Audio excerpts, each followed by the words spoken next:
नमस्कार. माझ्या यूट्यूब चॅनलमध्ये आपल्या सर्वांचे मनपूर्वक स्वागत आहे. लाखो पेन्शनधारकांच्या अपेक्षा पूर्ण. पेन्शनमध्ये होणार वाढ. संसदीय समितीची वाढ करण्याची मागणी.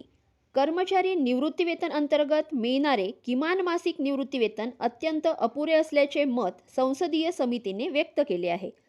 समितीने सरकारला किमान पेन्शनमध्ये वाढ करण्याची शिफारस केली आहे. चला तर पाहूयात सविस्तर माहिती.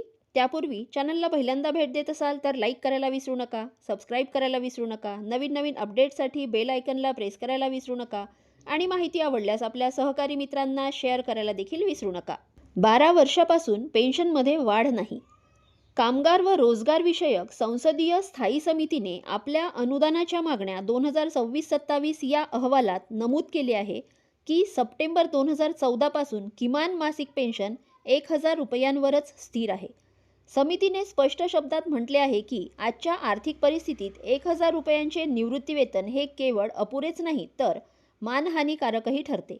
यामुळे या रकमेचा तातडीने पुनर्विचार करून सन्मानजनक वाढ करणे आवश्यक आहे. 7500 रुपयांच्या पेन्शनची मागणी.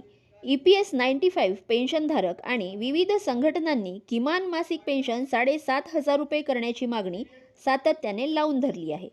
यासाठी नुकतेच दिल्लीतील जंतर मंतर येथे 3 दिवसांचे आंदोलनही करण्यात आले. या पार्श्वभूमीवर संसदीय समितीची शिफारस महत्त्वाची मानली जात आहे. किमान पेन्शनचा तातडीने आढावा घेऊन त्यात वाजवी वाढ करावी अशी ठाम भूमिका संसदीय समितीने मांडली आहे.